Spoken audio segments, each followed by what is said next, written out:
So friends, India versus West Indies T20 series चल रही है और 1-1 स्कोर हो गया है। दो मैचेस के बाद वेस्ट इंडीज ने दूसरे मैच में जो इंडिया को हराया है, तो ऐसे इंडियन फैंस काफी सख्ते में आ गए हैं और इन्हें खास तौर से लग रहा है कि इतना एक्सपेरिमेंट क्यों किया जा रहा है, सूर्य कुमार को ओपनर क्यों भेजा जा रहा है।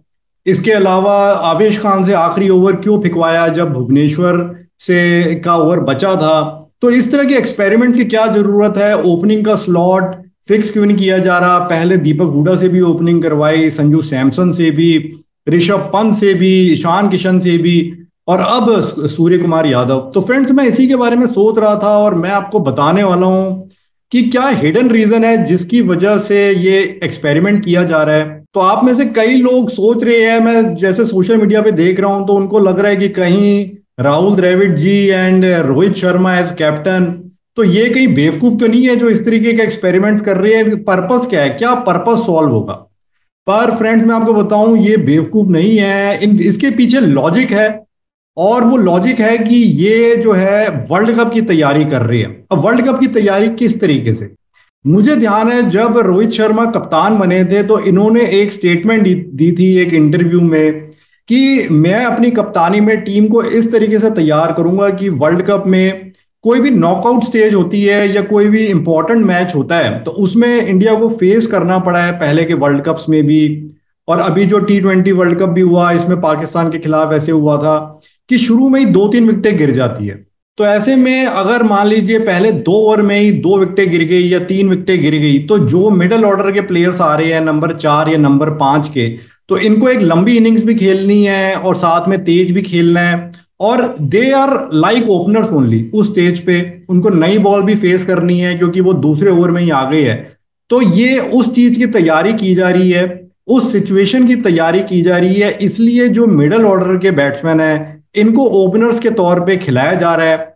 जैसे सूर्य कुमार है तो सूर्य कुमार ओपनिंग नहीं करेगा, टीम मैनेजमेंट भी इस बारे में क्लियर है। He will play at number 4 और number 5 in the world cup, T20 world cup में या चाहे ODI में भी। तो उसको एज ए ओपनर इसलिए प्रैक्टिस दी जा रही है कि न्यू बॉल फेस करने की उसको प्रैक्टिस हो, ताकि किसी नॉकआउट स्टेज में अगर वो दूसरे ओवर में ही आ जाता है तो वहां से भी वो एक अच्छी इनिंग खेल सके। इंडिया अगर पहले बैटिंग कर रही है तो लंबा स्कोर बना सके, चेस कर रही है तो किसी भी स्कोर को चेस कर सके।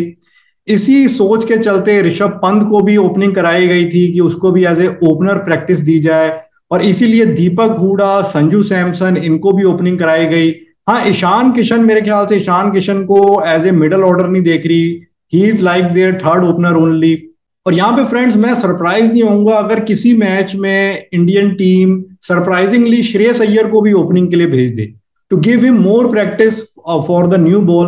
तो ये इनकी सोच है इस तरीके से एक्सपेरिमेंट करने की ओपनिंग स्लॉट के लिए। और मैं सोच को पूरी तरह गलत नहीं मानता, मेरे अकॉर्डिंग ये ठीक है सोच। अगर एक सीरीज वेस्ट इंडीज के खिलाफ एक सीरीज का सेक्रीफाइस करके, या सीरीज सेक्रीफाइस नहीं भी होगी मेरे ख्याल से, शायद तब भी इंडिया 3-2 से जीतने में कामयाब हो जाएगी। तो कुछ मैचेस का सेक्रीफाइस करके अगर आप वर्ल्ड कप के लिए ज्यादा कॉन्फिडेंस गेन कर पाए और वर्ल्ड कप जीत पाए तो ये सेक्रीफाइस तब सही है।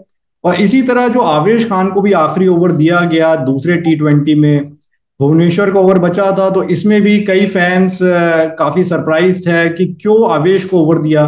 तो ये भी इसलिए दिया आवेश को चेक करने के लिए कि जब सिचुएशन इजी होती है तो उस स्टेज पे तो कोई भी बॉलर अच्छी कर सकता है, बट यहाँ पर एक डिफिकल्ट सिचुएशन में आखिरी ओवर में रन बचाने थे, वहां उसको ओवर दिया। तो एक चेक करने के लिए भी, उस पर प्रेशर डालने के लिए भी कि मान लीजिए किसी नॉकआउट स्टेज में आवेश से ही कराना पड़ जाए, भुवनेश्वर के ओवर खत्म हो जाते हैं, या जो हमारे मेन बॉलर्स है बुमराह और उनके उसके ओवर्स खत्म हो जाते हैं, या किसी वजह से मान लीजिए वो इंजर्ड हो गया, तो उस स्टेज पे अब आवेश खान भी हमें इंडियन टीम को उस नॉकआउट स्टेज में हरवा ना दे, उसको चेक करने के लिए कि कितना दम है उसमें, क्या वो नॉकआउट स्टेज में भी अच्छी बॉलिंग कर पाएगा, तो अभी से उसको चेक कर लिया जाए। So I think that is the thinking behind team management. और इस सोच को मैं सही मानता हूं, मैं इस सोच को बैक करूंगा कि सही जा रही है, सही सोच है। सो फ्रेंड्स, ये मेरे अकॉर्डिंग इनका हिडन रीजन है जिसकी वजह से ये इस तरीके के एक्सपेरिमेंट कर रहे हैं। और मैं तो चाहूंगा इंडिया ये एक्सपेरिमेंट्स इस सीरीज में जारी रखे। सही जा रही है Indian team, I think they are going well. और वर्ल्ड कप की तैयारी कर रही है, और वर्ल्ड कप इस बार इंडिया जीत के लाएगी, डेफिनेटली, आई एम श्योर।